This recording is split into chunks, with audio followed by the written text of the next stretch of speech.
All right, look, Broncos country. We got boat raced in that second half. All right, like, let's be real. The truth of the matter is, it's not our year yet. It is not our turn. We are a young team. We're just getting our legs under us, but I didn't expect to win that game, but I really didn't think it was going to be that bad. Anyways, hello, everyone. My name is Branson, and you are watching Crushin' It. Range crush, crush, crush. Now, if you're wondering why I'm wearing a Luigi hat, it's because we just passed 100 subscribers. Now, I said if we passed that mark, I'd wear the hat. And you know what? How about I wear it until we hit 200 subs? Like and subscribe to help me take the hat off. And really, just real quick, like, I really want to thank you guys for, you know, the support I've gotten during streams and just the support that, like, I've gotten lately. It is so awesome to be able to hit 100 subscribers, like, fresh into 2025. So let's ramp it up. Let's try and hit 200 subscribers by April. Let's see if we can hit 200 by April. And now, with that being said, let's get into everything. Now, the Denver Broncos, they kind of backed into the playoffs with a 10-7 record. They did not have a pretty December at all. Really, everything after the Cleveland game, it really just, every game just kind of felt like, you know, butthole clenched, I don't want to watch anymore type shit. I mean, the defense fell off completely, and it felt like the offense's inconsistencies were really glaringly exposed. And I think the sentiment from fans was that really we were just happy to be there. I mean, right now, Denver is ahead of schedule on the rebuild. And of course, I mean, we beat this horse into the ground this year. Pun kind of intended. I mean, $89 million in dead cap, and they had no real wiggle room to bring in like any elite talent. Of course, we were out of the Saquon sweepstakes, which I'm not going to say it would have changed a lot, but I think having Saquon in that backfield compared to Javonte and everybody else we brought out, I think that definitely could have helped out quite a bit. Now, me personally, I thought we matched up better with the Bills. I didn't think we were going to get boat raced, but alas, that was not the case. Now, first, I want to highlight Bo Nix. I know his numbers aren't the prettiest thing in the world. They are far from it, but I think that despite everything, he looked like kind of the one guy out there that was still fighting even when the game was definitely out of reach.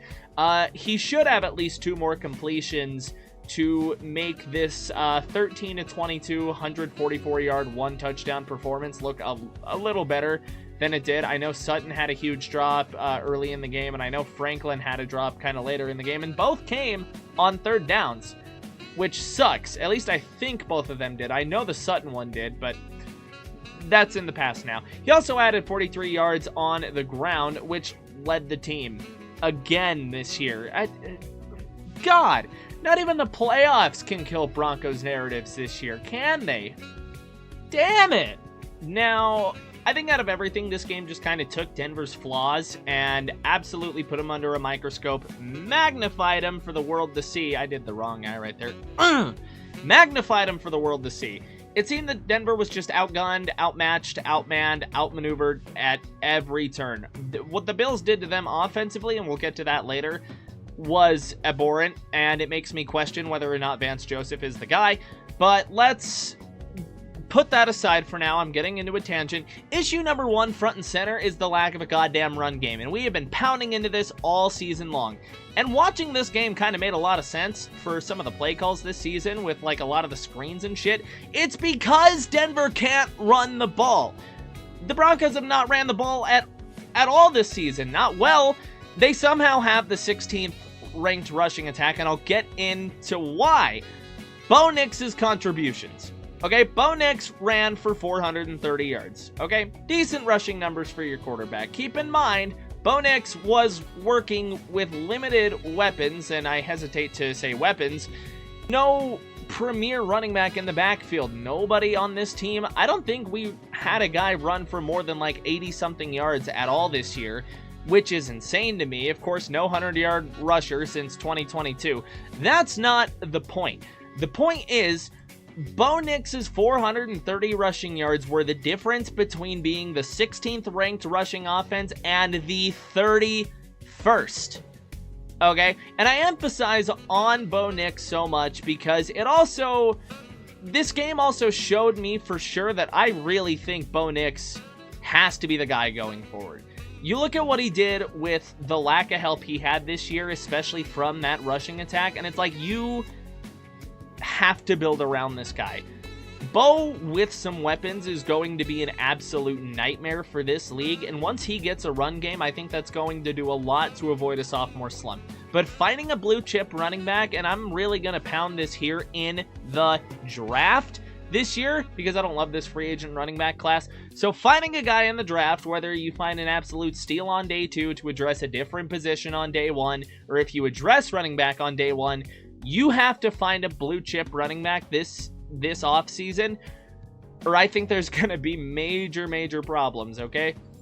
Major problems. Priority number 1, issue number 1, whatever you want to say, you have to find a way to develop a run game. And none of Denver's running backs currently are going to provide that consistently. You have to find a guy that can run between the tackles and outside the tackles. They exist. They are running backs, and this is the National Football League. These are talented guys. You have to find a guy that can give you what you have not gotten from the other guys in this offense. Javonte was kind of a liability at this point. Didn't have the same ability to bop off of guys after his injury. He is no longer going to be a Bronco, let's be frank. And he just ended up being a tell at this point in the season. It was almost like you knew they were going to throw when he came into the game. Jalil's a cool change of pace guy. I think he still kind of has a role on this team. Estime didn't inspire me this year. He really didn't. And in the same note, Tyler Beatty had some cool plays, but that was kind of it. He was hurt for most of the year. You have to find a run game. You have to be able to run the ball, and I think that's going to be paramount to avoiding any sort of sophomore slump or any sort of regression in the 2025 season. So why do I spend 4 minutes bashing the run game so hard? It's because this game really magnified how bad Denver was at running the ball here. And it's because, mostly to me, because it was juxtaposed against what the Bills did to them. And we'll get into how and why that happened in a second, because that leads into kind of another priority of the offseason. But Denver had like 79 rushing yards in this game, put up to the Bills 210. It was almost a 3-1 match on the Bills rushing yards to the Broncos. And so the Bills showed me really what a good run game does for a team. You get time of possession. The Bills outpossessed the Broncos by just about 2-1, whether it was high or low by a couple decimal points. I mean, I'm not sure. But Buffalo outpossessed Denver. They outgained Denver like a motherfucker. And the lack of Denver's run game to be able to keep that Bills offense off of the field here was really magnified, which again is why like a lot of the screen calls early in the year, and not even early in the year, through the year, made so much sense, is because you couldn't run the ball traditionally with this offense. You couldn't. It's like every time you tried, the best you got was like 10 yards, and that was like once in a blue moon. And so that reinforces to me that the run game is the first thing Denver really needs to fix.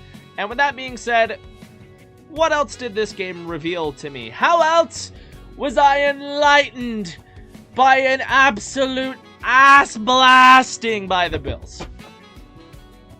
Let's find out. All right, takeaway number 2 here is that Denver absolutely needs some weapons. Absolutely need some weapons this offseason, because I look at the room right now and I've got questions, okay? Vele disappeared over the back part of the season, it really felt like.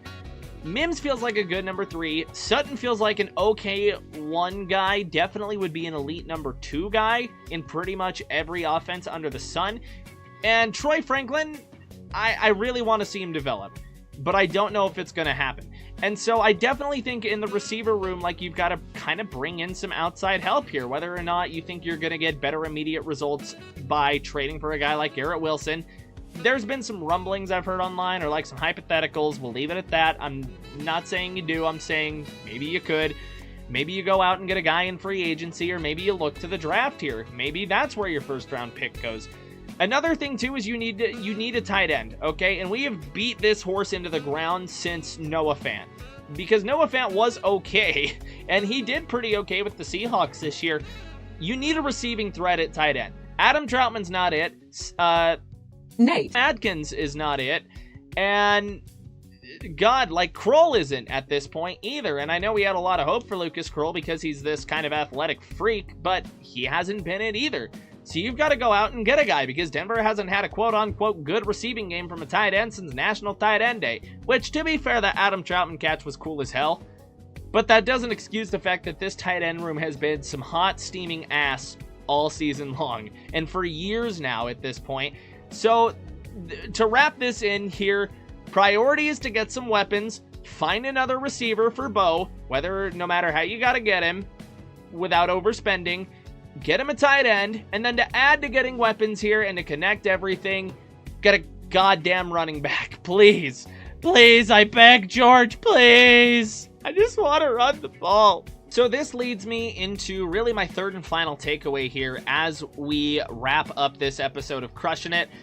The defense leaves me with a lot of questions, which I think can be fixed. Maybe not in one offseason. They can maybe be bandaged this offseason and then really fixed in the next one. But let's just kind of knock through these here. Credit where credit is due. Vance Joseph's defense broke the Broncos record in sacks. They kept him in a lot of games. And really, they should have won him that Chiefs game. Vance Joseph's defense did a lot of things. A lot of good things. However, after the Cleveland game, through December and into January, his defense was not good. His defensive line got completely out-physicaled by the Bills, and coverage has been an issue with the inside linebackers and safety. Now, safety, I feel like, is a spot you really have to upgrade here, although I don't think it's as important to upgrade as something like inside linebacker is. Inside linebacker has been getting exposed. Denver has not had good coverage over the middle for really years. Like, Alex Singleton isn't that good of a cover guy, although he's a really good run tackler. Cody Barton's not really that pass coverage guy either, and then I think that's almost what they wanted out of Justin Stranad, but Stranad is like a career special teamer that got called up to duty because everyone ahead of him got injured and they didn't trust Drew Sanders with the position at the end of the year. So the game showed me that inside linebacker, it really exacerbated it. Inside linebacker is definitely a spot you got to upgrade. Defensive line, I think, is another spot you got to look at because you have the All-Pro and Zach Allen, who I'm not going to give a whole lot of flack to. He was playing his ass off, it definitely felt like, even though the impact really kind of wasn't there, it didn't feel like. But DJ Jones was in a lot of weird positions that game, to be completely honest here.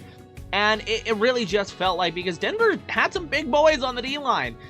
And so to see him get pushed around like that, you got to wonder, like, hey, like, is this like a scheme thing? Like, is this on VJ or is this just on the guys not executing? And I think it's on a combination of both. I really think it's on a combination of both. And then I get to my third thing with the defense, and that is the safeties.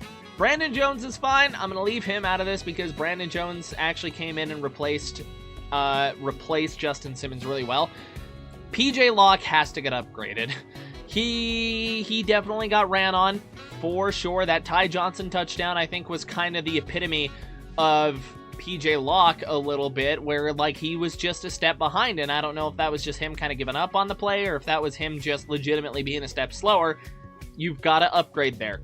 Because PJ Locke is, like, a really good nickel guy. You bring him in as, like, maybe a box safety and just kind of let him go ham and go to work. But as a cover guy, PJ Locke is not that guy. So, wrapping it all in, wrapping it in a bow, upgrade safety. You gotta find something to put at middle linebacker to upgrade that position. Maybe a sideline to sideline kind of cover type guy that can do everything you need an athletic middle linebacker to do. And you've got to look at the D-line and maybe add another body or two there. And if Vance Joseph does not become a head coach, then his scheme needs to be examined, because he had no answers after the Cleveland game to adjust and get Denver right.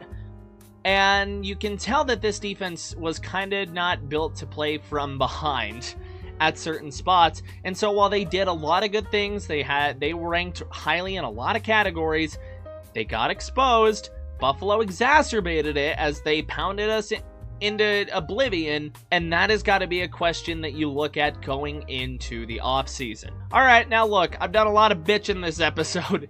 I've done a lot of bitching because Buffalo really did exacerbate these issues here, and those are my takeaways from the game. But it's not all bad, okay? We have our quarterback. We have our quarterback in Bo Nix, okay? We have an amazing head coach in Sean Payton, who I know he's kind of stubborn. I know he really does things his way or the highway, rubs a lot of people wrong. But Sean Payton's got a ring for a reason, and you can call him a Drew Brees merchant if you really want to. Whatever you got to do to cope with the fact that we have a Super Bowl winning head coach, okay? Whatever you got to do. Denver's future is bright. They have a really solid foundation in place with a good offensive line, with Bo Nix, with some good pass rush pieces, and with Pat Surtain, and hopefully Riley Moss is as good as we think he is.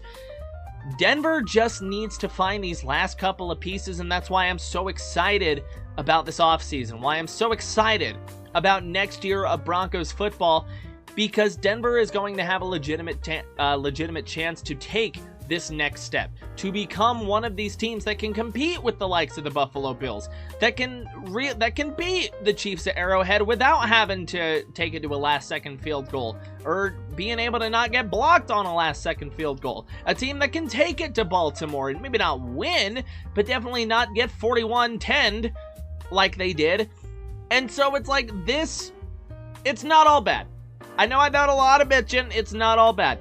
Denver's future is legitimately bright, and that is my fourth and final takeaway from this game, is that Denver wasn't even supposed to be here. Second worst roster in the league. 5 wins was what we were supposed to have according to the media.